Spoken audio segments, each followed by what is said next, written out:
Assalamualaikum warahmatullahi wabarakatuh. Saya perwakilan dari kelompok 7 Pendidikan Agama Islam akan mempresentasikan tentang korupsi dan upaya pemberantasannya dalam perspektif Islam. Mata kuliah Pendidikan Agama Islam dengan dosen pengampu Bapak Muhammad Rizal Ramadan, SPDI MPD, Universitas Jemberan 2022. Untuk kelompok 7 nama anggotanya yaitu 1 Diana, 2 Zuratun Nazifah, 3 Nurita Putri Ramadhani, 4 Panji Santoso, dan kelima adalah Rika Bisma Biosa. Pengertian korupsi. Dalam Kamus Besar Bahasa Indonesia, korupsi berarti perbuatan busuk seperti penggelapan uang, penerimaan uang sogok, dan lain sebagainya. Dalam Undang-Undang Negara Republik Indonesia Nomor 31 Tahun 1999, Pasal 2 Ayat 1 tentang pemberantasan tindak pidana korupsi disebutkan bahwa korupsi adalah setiap orang yang secara melawan hukum melakukan perbuatan memperkaya diri sendiri atau orang lain atau suatu korporasi yang dapat merugikan keuangan negara atau perekonomian negara. Selanjutnya yaitu bentuk-bentuk korupsi. Yang pertama yaitu ghulul atau penggelapan. Kata ghulul berasal dari bahasa yaitu akhdhu syai'wa dasuhu fi matati, yang artinya mengambil sesuatu dan menyembunyikannya dalam hartanya. Yang selanjutnya yaitu riswayah atau suap. Istilah ini berasal dari kata rasya yashru riswah yang berarti menyuap atau menyogok. Orang yang menyuap disebut al-rashi, sedangkan orang yang mengambil atau menerima suap disebut al-murtashi. Sementara orang yang menjadi perantara di antara keduanya yaitu disebut al-ra'ish. Perbuatan ini dilarang untuk semua orang, termasuk orang yang memberi suap, menerima suap, dan orang yang menjadi perantara antara keduanya. Yang selanjutnya adalah syariqah atau pencurian. Syariqah berasal dari bahasa Arab, yaitu syaroko yasriku, yang berarti mencuri. Yang termasuk kegiatan ini adalah merampok, merampas, mencopet, dan memalak. Tindakan ini merupakan salah satu bentuk dari tindakan pidana korupsi, karena pada dasarnya korupsi adalah mencuri uang negara, uang perusahaan, uang organisasi, atau uang orang lain tanpa alasan yang sah. Yang selanjutnya yaitu khinayah atau kegiatan kecurangan. Khinayah atau khianat adalah perbuatan tidak jujur, melanggar janji, melanggar sumpah, atau melanggar kesepakatan. Ungkapan khinayah juga digunakan untuk seseorang yang melanggar atau mengambil hak-hak orang lain dapat dalam bentuk pembatalan sepihak perjanjian yang dibuatnya. Di sini saya akan menjelaskan tentang hukum korupsi dalam pandangan Islam.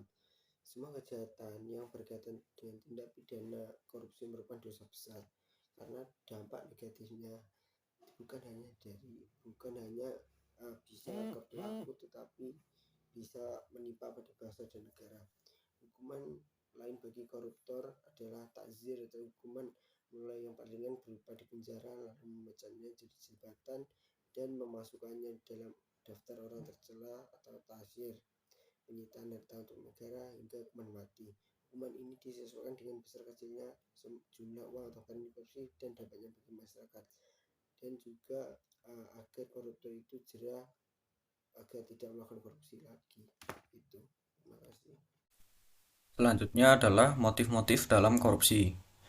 Motif internal. Ada macam-macam motif internal dari seorang koruptor, di antara lain: pertama, sikap terlalu mencintai harta atau hub ad-dunya. Kedua, sikap tamak dan serakah. Nomor 3, sikap hidup konsumtif dan hedonis. Nomor 4, pemahaman agama yang dangkal. Dan terakhir, hilangnya nilai kejujuran. Lalu motif eksternal. Terdapat pula motif eksternal yang mempengaruhi seseorang untuk melakukan korupsi, di antara lain: A. Adanya kesempatan dan sistem yang rapuh. B. Faktor budaya. C. Faktor kebiasaan dan kebersamaan, dan D. Penegakan hukum yang lemah. Untuk yang selanjutnya adalah bahaya korupsi bagi kehidupan. Korupsi sendiri memiliki beberapa akibat dalam kehidupan sehari-hari. Untuk yang pertama, akibatnya adalah bahaya korupsi bagi individu. Nah, budaya korupsi yang sudah mendarah daging pada seseorang itu tanpa sadar sudah merusak diri orang tersebut, merusak ibadahnya, memperolehkan doa, dan menghancurkan keluarga serta keturunan-keturunannya. Hal tersebut dikarenakan orang yang memakan harta hasil korupsi itu adalah memakan harta yang haram. Nah, di samping itu ada beberapa efek negatif akibat dari memakan harta haram itu sendiri. Yang pertama adalah akan masuk neraka. Dan yang kedua adalah pemakan barang haram tidak akan mencapai derajat takwa Allah. Dan yang ketiga adalah orang yang memakan makanan haram, keadaan beragamanya itu sempit. Dan yang keempat adalah pemakan barang haram tidak diterima amalnya dan ditolak doa-doanya. Untuk yang selanjutnya adalah bahaya korupsi terhadap kehidupan generasi muda.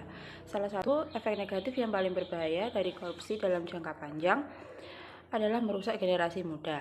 Generasi muda akan menganggap bahwa korupsi sebagai hal yang biasa atau bahkan sudah merupakan budaya mereka, sehingga pribadi mereka menjadi terbiasa dengan sifat tidak jujur dan tidak bertanggung jawab. Selanjutnya, akibat korupsi yang ketiga adalah bahaya korupsi terhadap kehidupan bermasyarakat. Jika korupsi setelah menjadi budaya dan kebiasaan sehari-hari dalam suatu masyarakat, maka dapat dikatakan masyarakat tersebut sebagai masyarakat yang sudah kacau. Ada fakta empiris hasil penelitian ini di banyak negara dan teori-teori ilmu sosial menunjukkan bahwa korupsi berpengaruh negatif terhadap rasa keadilan sosial dan kesetaraan sosial di negara tersebut. Yang keempat adalah bahaya korupsi terhadap sistem politik. Kekuasaan politik yang dicapai dengan korupsi akan menghasilkan pemerintahan dan pemimpin yang tidak legitimate di hadapan masyarakat. Hal tersebut menyebabkan masyarakat tidak akan percaya terhadap pemerintahan tersebut. Di samping itu, hal ini akan memicu terjadinya instabilitas politik dan integrasi sosial, dan dalam banyak kasus, hal tersebut yang menyebabkan jatuhnya kekuasaan pemerintahan secara tidak terhormat. Untuk yang selanjutnya adalah bahaya korupsi terhadap sistem birokrasi administrasi. Korupsi juga menyebabkan tidak efisiennya birokrasi dan meningkatnya biaya administrasi dalam birokrasi. Jika birokrasi telah dikuasai oleh korupsi dalam berbagai bentuk, maka prinsip dasar dari birokrasi tersebut yang rasional, efisien, dan kualifikasi tidak akan pernah terlaksana. Hanya orang kaya saja yang dapat pelayanan dengan baik karena mereka mampu menyuap, dan keadaan ini dapat menyebabkan meluasnya keresahan sosial, ketidaksetaraan sosial, dan kemarahan sosial yang menyebabkan jatuhnya para birokrat. Yang keenam adalah bahaya korupsi terhadap sistem perekonomian. Korupsi juga berdampak merusak perkembangan ekonomi suatu negara.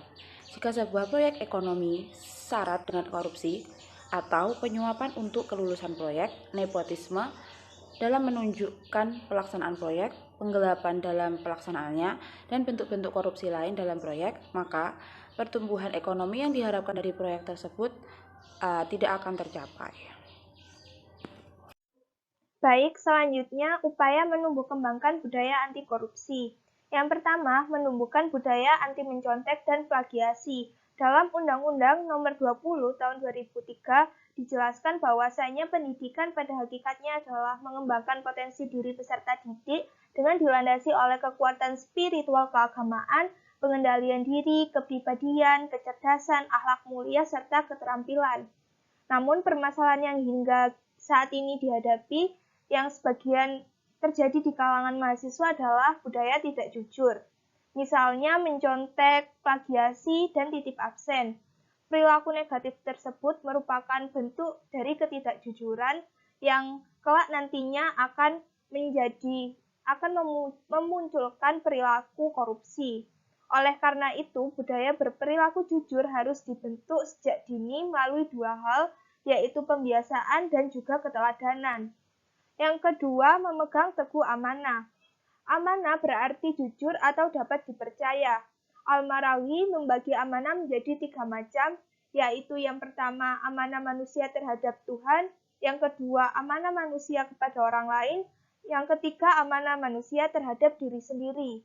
Yang pertama, amanah manusia terhadap Tuhan, yaitu semua aturan Tuhan yang harus dipelihara berupa melaksanakan semua perintahnya dan juga meninggalkan semua larangannya.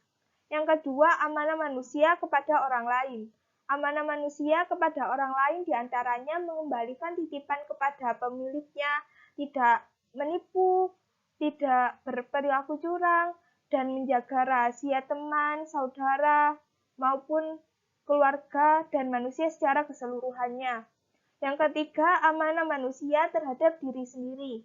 Amanah manusia terhadap diri sendiri yaitu berbuat sesuatu yang terbaik dan bermanfaat bagi dirinya sendiri, baik dalam urusan agama maupun dunia, dan tidak membahayakan dirinya di dunia dan di akhirat nanti.